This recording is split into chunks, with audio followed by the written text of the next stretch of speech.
Aliens Explored is a podcast exploring famous and obscure cases of UFO sightings, alien abductions and other strange events from both a believing and a sceptical perspective whilst keeping an open mind. I'm Stu Jackson, a professional actor and amateur ufologist with a particular interest in the crop circle phenomenon. I'll be debating that otherworldly visitations are real. The truth is out there. And I'm Neil Kelly. I'm a professional actor as well and used to work for the military as an intelligence analyst. I'll be arguing from a more doubtful point of view. I mean, it's all a bit far-fetched, isn't it? The term Foo Fighter was used by Allied aircraft pilots in World War II to describe various UFOs or mysterious aerial phenomena seen in the skies over both the European and the Pacific theatres of operations. Though Foo Fighter initially described a type of UFO reported and named by the US 415th Night Fighter Squadron, the term was also commonly used to mean any UFO sighting from that period. Formerly reported from November 1944 onwards, witnesses often assumed that the Foo Fighters were secret weapons employed by the enemy, but many believed them to have been otherworldly observers.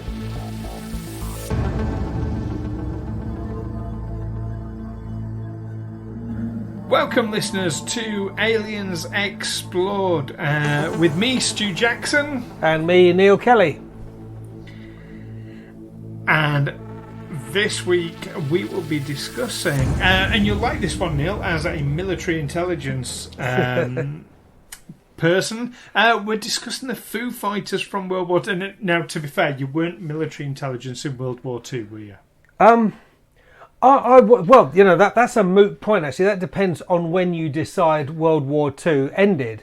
You know, if World War II was all about where we went to war because the Nazis invaded, or the Nazis and the Soviet Union jointly invaded Poland, that was the casus belli, that was the reason we went to war. Well then, yeah, that war hadn't ended by the time I was in the military in Germany. That didn't end until 1989 or 90. So, you know. I think they generally recognised, or at least for us laymen, end of World War II was 47. Am I saying that right? 45. No. 45? VE Day, 8th of May 1945. That's when we declared victory 45. In Europe. That's when we declared victory. That's when we declared victory. Whether we were victorious or not, we declared We declared that we had been victorious in Europe.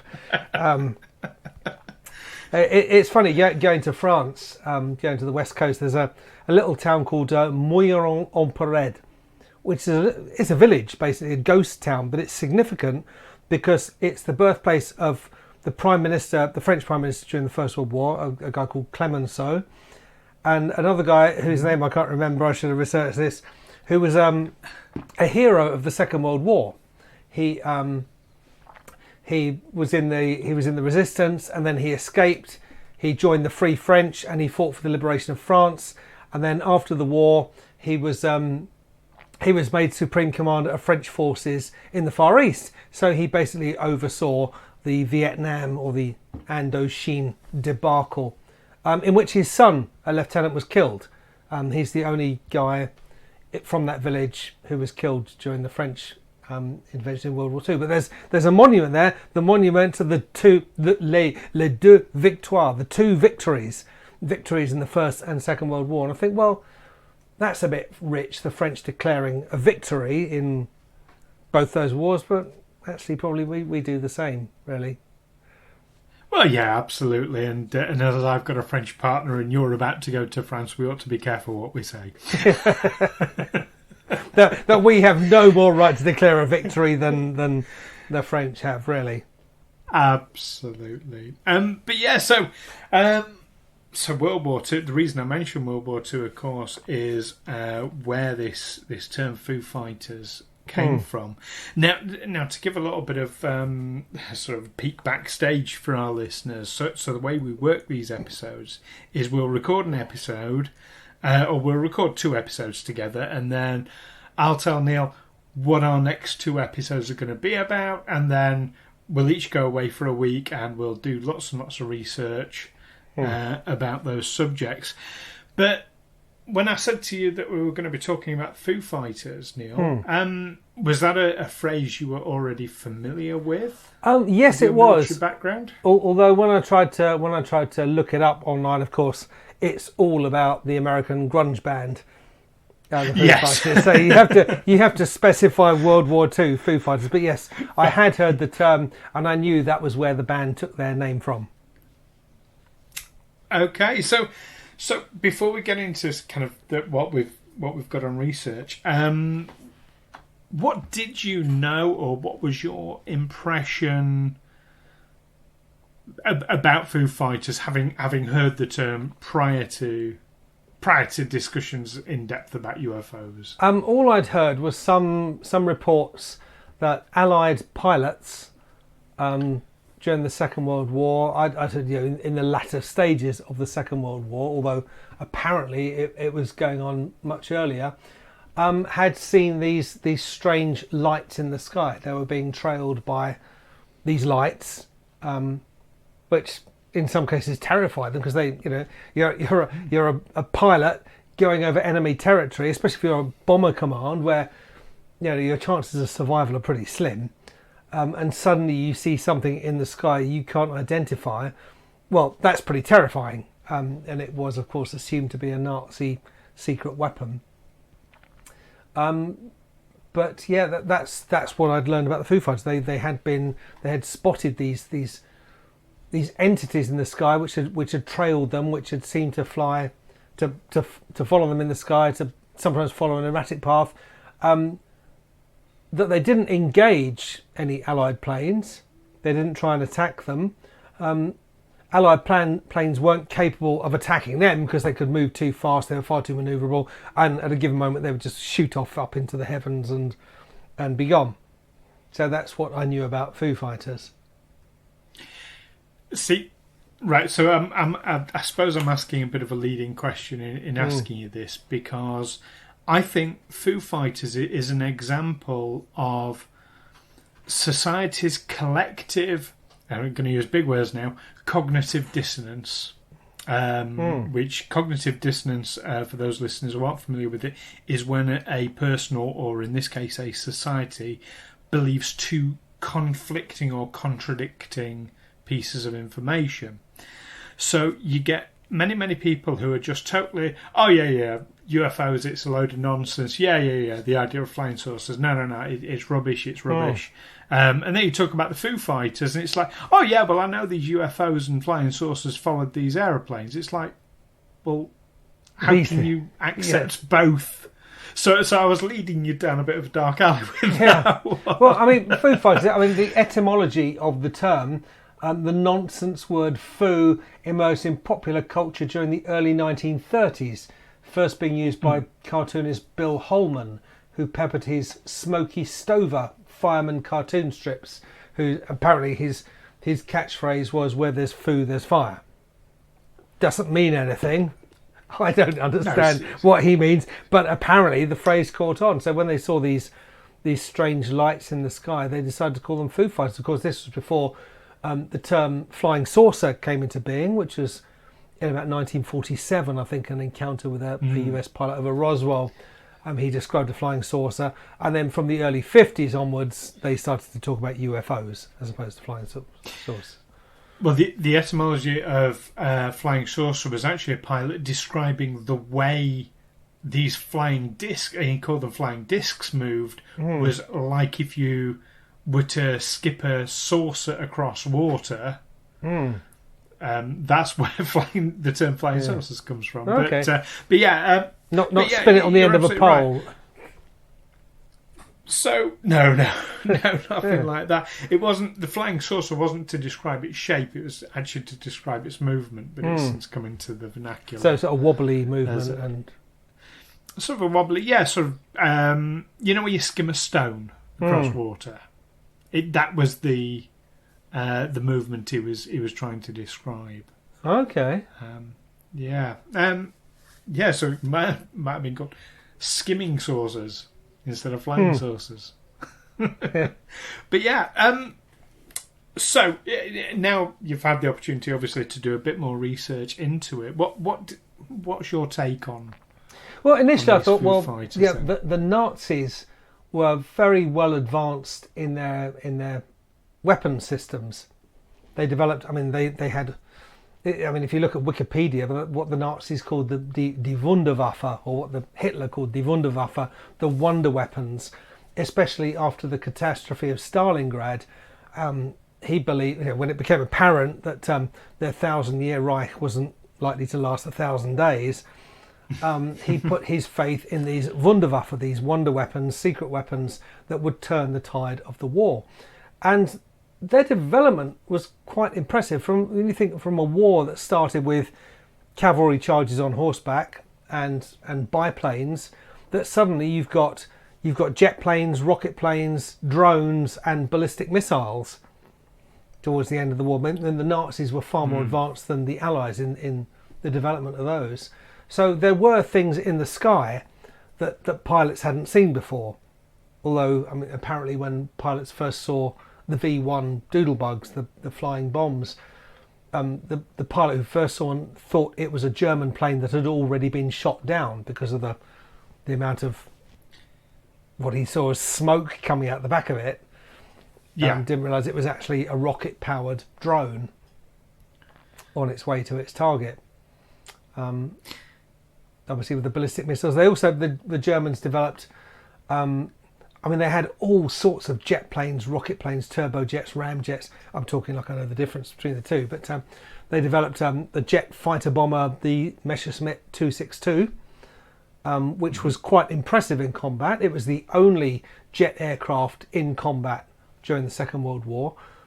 Britain did develop the Gloucester Meteor, but wouldn't fly it over enemy territory. It was used for defending the home shores only, for fear that it would fall into enemy hands, even though the enemy already had something I mean, if you see a Messerschmitt Me-262, it looks like a modern jet fighter bomber.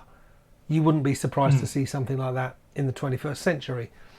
It could fly 100 miles an hour faster than anything the Allies had.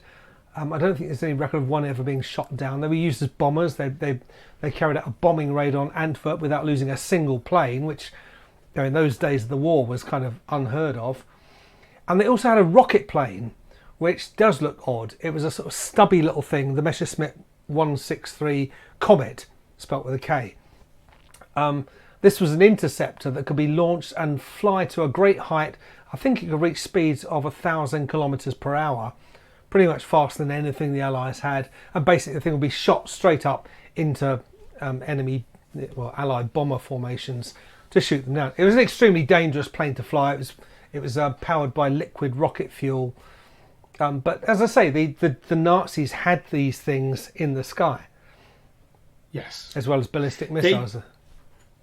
They did have some weird and wonderful things, and in fact, in a couple of episodes' time, we will be discussing the potential origin of some of the stranger things that the Nazis flew in World War II. So listen out for that coming up.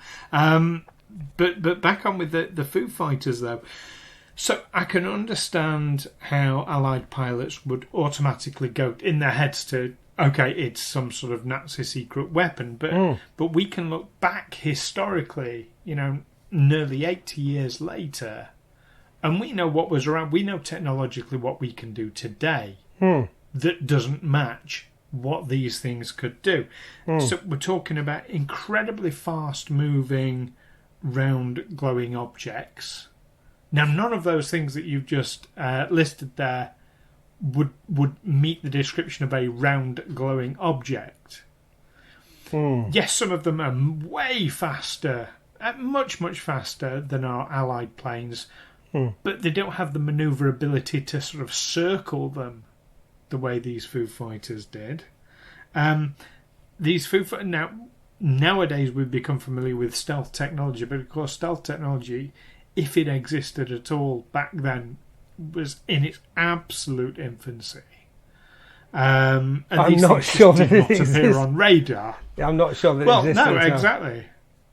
Well, again, that's something we'll be coming on to in a couple of episodes, so we don't want too many spoilers. But these Foo Fighters certainly didn't appear on radar. So you've got these lights, balls of light that are effectively playing with Allied planes. But not attacking them. That's crucially not attacking them. Which a Nazi secret weapon like would Nazi do. technology. Oh, you'd think so. Otherwise, what's the point of it? Well, I did read about Nazi UFOs, that they had developed some kind of flying saucer or a disc-shaped, a non-rotating disc-shaped craft.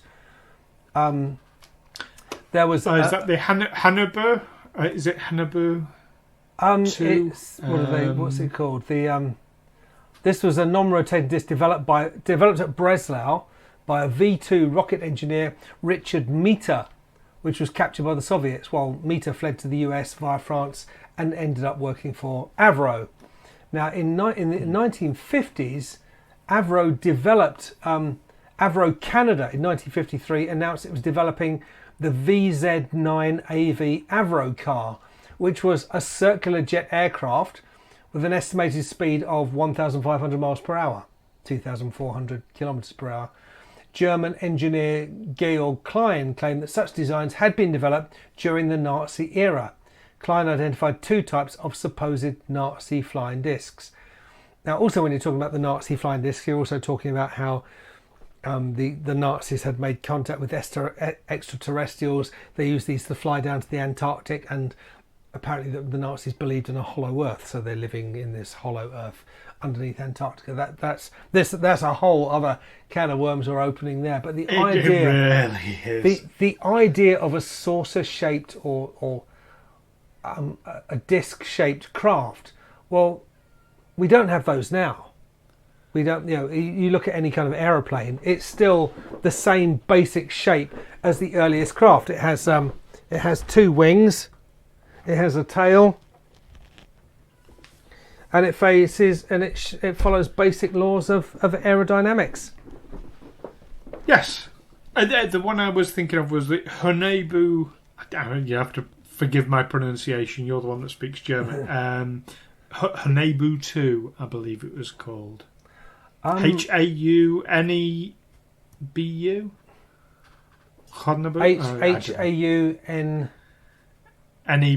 Haun. Nebu. Haunebu. Oh yes, I saw it somewhere. Haunebu, yeah. Yes, that's what. But that never actually really, pardon the pun, took off. Anyway, but also, what you're talking about there is flying saucers. Now, with the Foo Fighters, we're not talking about flying saucers. We're not talking about disc-shaped craft. We're talking about glowing balls of light.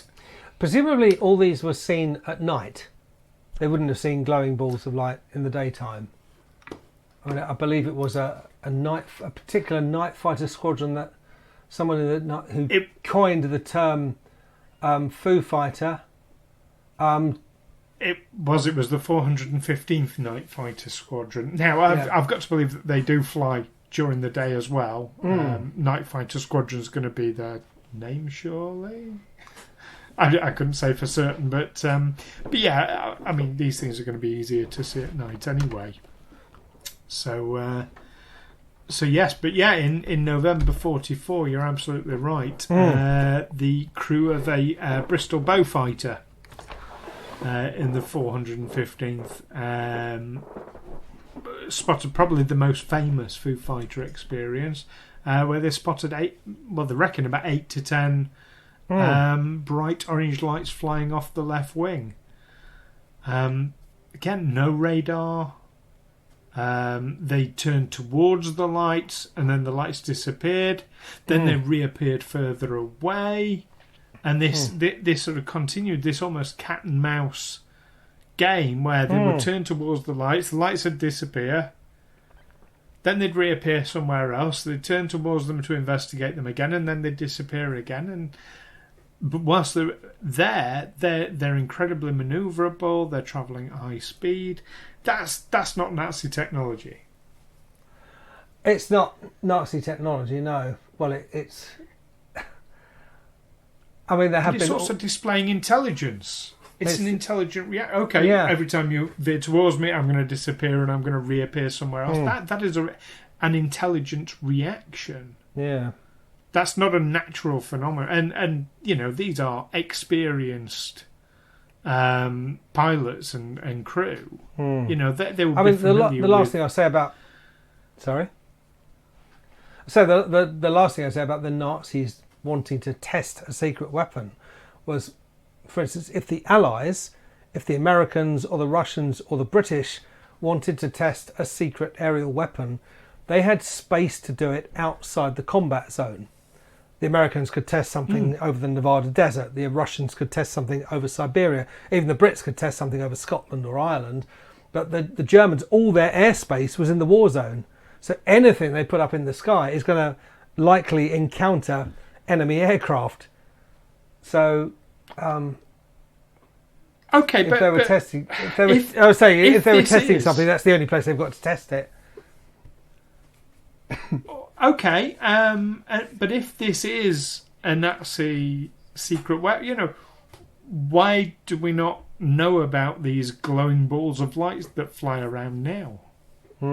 80 years later. Why can we not recreate that technology? Well, there have been a lot of discussions over the discrepancy between what the pilots thought they saw and what they actually saw. There's a Dr. Edgar Winokur, who was the prime flight psychologist on the project, summarised the need for a cohesive and systemic outline of the epidemiology of aviators' vertigo.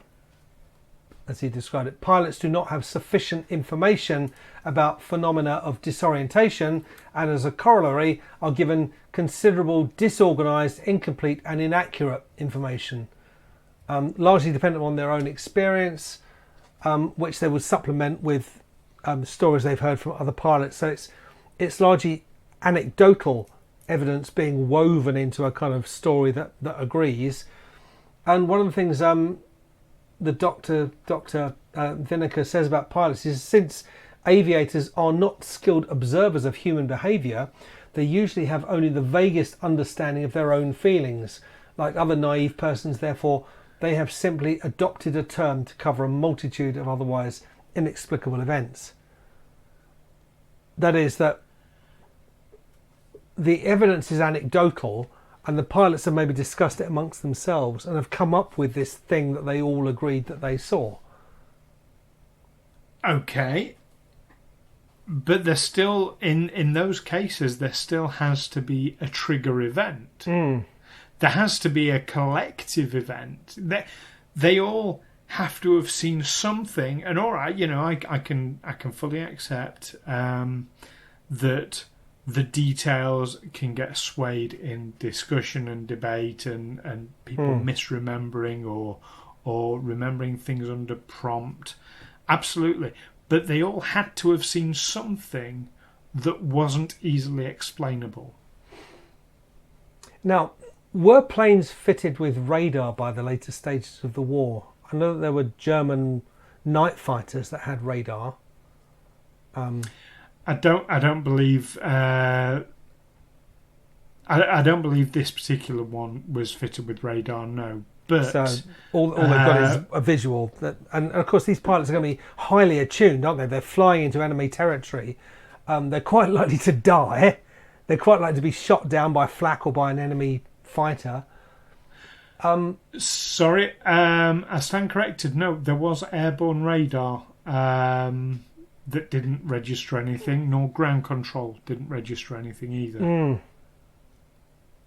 So no, in the case of the Bristol Beaufighter crew in 1944, yes, it appears they did have radar. Looking at the evidence, but it didn't show anything. Didn't show anything. So the kind of thing that you're describing there might affect the number of lights. So let's say one person saw 4 lights, another person goes and says, do you know what? I'm absolutely certain there were 6. You think, could I have missed? Yeah, because maybe, now 2 of them did look a bit bigger, so maybe 2 were behind those two. So yeah, all right, I can see that there were 6, and they changed their story and they changed their recollection of the story accordingly. That might apply to the number of them. It might apply to the colour of them. It might apply to the size of them. It might even apply to the manoeuvrability. But something as fundamental as there is a light that we can't explain has to predominantly be there. If there was more, let's say, for example, it was the tail flame from a rocket. I don't know what the correct term would be, that they were actually seeing. But somebody else would have seen the rocket, even if someone else only saw the tail flame. So they would say, oh, actually, there was a rocket at the front. Oh, do you know what? Now I remember. Yeah, there was a rocket. So they would all collectively have seen the rocket. Yeah. I mean, but rather a rocket... than the opposite way. A rocket wouldn't have trailed them. A rocket wouldn't have flown erratically. A rocket would have been a tail fire, would have been a light going up into the sky and up into the stratosphere and over the horizon. The fire from a V1 would be probably fairly low flying in a straight line. The tail fire from a German jet or rocket plane would be coming to attack them. Well, that's it. But what the point I'm making there is that this idea of sort of collective rewriting of the story, yes, I accept that is very much a psychological phenomenon, but also very, very limited. You're talking about fine details that would get shared and misremembered. You're not talking about the actual fundamental, like them disappearing and then reappearing. Yeah, I'm struggling with that one. People now, one natural phenomenon that was brought up was something called St Elmo's fire, which is a weather phenomenon in which luminous plasma is created by a corona discharge from a sharp or pointed object in a strong electrical field in the atmosphere. Yes. Have you ever seen St Elmo's fire? No.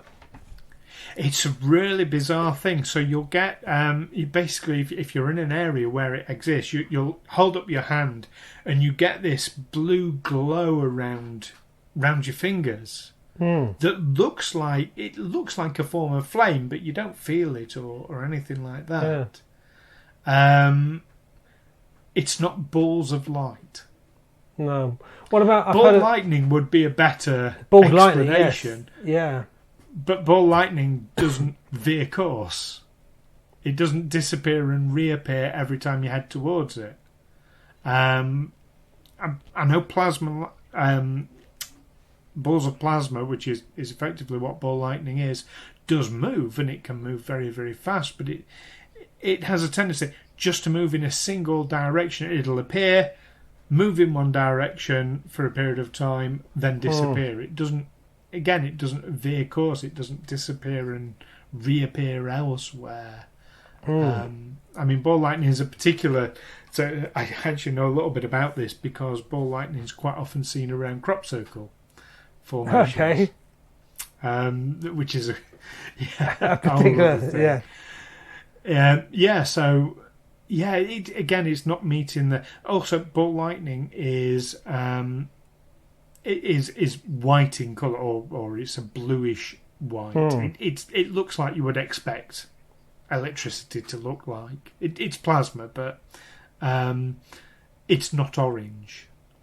It's not red, as these lights were described. Bright orange lights. There were also pilots who spotted aerial phenomena in the Pacific theatre of operations against the Japanese, but they saw something that looked a bit different, more like a large glowing ball. But again, yes. it was aerial phenomena that didn't show up on the radar, couldn't be explained. I think it's reasonable to look at each account on its own merits. But what fascinates me most of all, and we're going to talk really generically now about the Foo Fighters being the catch-all term in this case for UFO experience for World War II pilots. It's the sheer quantity of them. The sheer number of them. It became such a common experience that it was given this name, Foo Fighters. It's, to be given a catch-all name like that means it's a very common experience. Yeah. And I find that absolutely fascinating. But was it given a common name in the context of someone says, well, I can see some lights off our port side, and the pilot would just say, oh, don't worry about it, it's just Foo Fighters. It's just this thing we see every now and then, it's just lights in the sky, it won't harm us. Ignore it. Even if that's the case, then if that was an isolated incident, then that name would just drop out of usage anyway. Oh, no, I mean, because it was in such common usage that pilots are basically saying, don't worry about it, it's just Foo Fighters. Foo Fighters doesn't mean... I mean, Foo is a nonsense word. Foo Fighters aren't actually going to do anything. It's just the thing we think we see. So for that to become a thing, that they would say, oh yeah, it's just Foo Fighters. I mean, this is... Like I said, when they first encountered these things, it was terrifying to them. So for it to be such a common occurrence, the pilots are just dismissing it out of hand. Well, it was terrifying for them because they'd seen an unidentified object in the sky over enemy territory where they're quite likely to be attacked, where survival rates are very, very low for these pilots. They're lucky if they survive a tour of duty. Anything they can see that they can't identify, that's going to scare the crap out of them. Not because they're thinking, oh, this is something otherworldly, but because this is something we haven't seen before, and it's probably going to kill us. Well, yeah, but then from that to then become such a common day occurrence that it's dismissed. Yeah, that means it's happening a lot. Yeah, that we've seen this. Probably more than has been reported. We've seen these things. There are lights in the sky. We can't explain them. Nothing shows up on the radar, and they don't do anything. They might follow us for a bit. They might dance around us, but they're not going to do anything. So that's the other thing as well. Odd. If it's that easily dismissed, if they become very blasé about, oh yeah, don't worry, it's Foo Fighters, that means that that a hell of a lot of them are going to go unreported. As well. So how many experiences were there in reality compared to what we actually know about? I don't know. I imagine they just report it as routine. As a pilot, you're going to be reporting everything. Okay, we're on target. We're at this location. Foo Fighters on the starboard side. Nothing to worry about. 3 of them, been trailing us for the last 20 minutes. And now they're gone. Would they report it though? If it's that common an experience? Oh, I mean, would they report? Oh, today I saw a cloud that looked like a pyramid. Oh, yeah. They wouldn't report that. Not that, but I mean, they would report things like, well, my wings are icing up. I'm deploying de-icer. Right. That sort of thing. So all the routine stuff. They would report anything that seemed like a potential. And say, okay, well, there's something on our starboard side. Oh, it's just Foo Fighters. Don't worry about it. Or maybe you got an experienced pilot saying, oh shit, there's something on the left-hand side, or something on our port side. And a more experienced pilot say, oh yeah, we've seen that before, it's just Foo Fighters, don't worry. Yeah. See, that I don't know, that makes it a smoking gun. Yeah, we don't know what it is, but it can't harm us. Well, it doesn't seem to do any harm. So let's summarise where we stand then on the subject of Foo Fighters. So I remain utterly convinced that these were intelligently controlled. I'm absolutely convinced it was otherworldly because it's technology beyond our capabilities today, and it was 80 years ago. And it was so common. And, the fact that it was happening around events in a global war, well, that would get we've said before, I can't say that these are extraterrestrials from another planet. I can't say these are time travel. I don't know. All we can say is they're otherworldly. But a global war to the scale that we were talking, I can definitely imagine that getting a lot of interest from otherworldly visitors. So yeah, I can see these things following planes and analysing them and seeing what they're up to. Yeah, I'd remain absolutely convinced that these were otherworldly, otherworldly in origin. How about yourself? Well, I'm thinking if it was a secret weapon, it's one that hasn't been identified since the war. If it was some kind of natural phenomenon, some kind of meteorological phenomenon, well, it goes a bit beyond what can be described by known meteorological phenomena. So it's a big question mark. Yeah, otherworldly is a possibility, because what does that leave? It's still something we can't explain. So there you have it, listeners. Could it be that we're bringing Neil round to our way of thinking, or have we missed something far more mundane and more obvious? Do tweet us and let us know what you think. Don't forget to join us next time when we will be discussing the 2006 O'Hare Airport incident. Join us then. Take care for now. Bye-bye. Bye. Bye.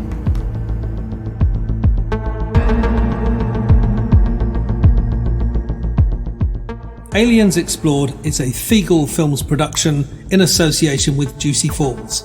Music by hooksounds.com and editing by Stu Jackson. Find us on Facebook and Twitter, or by visiting aliensexplored.com.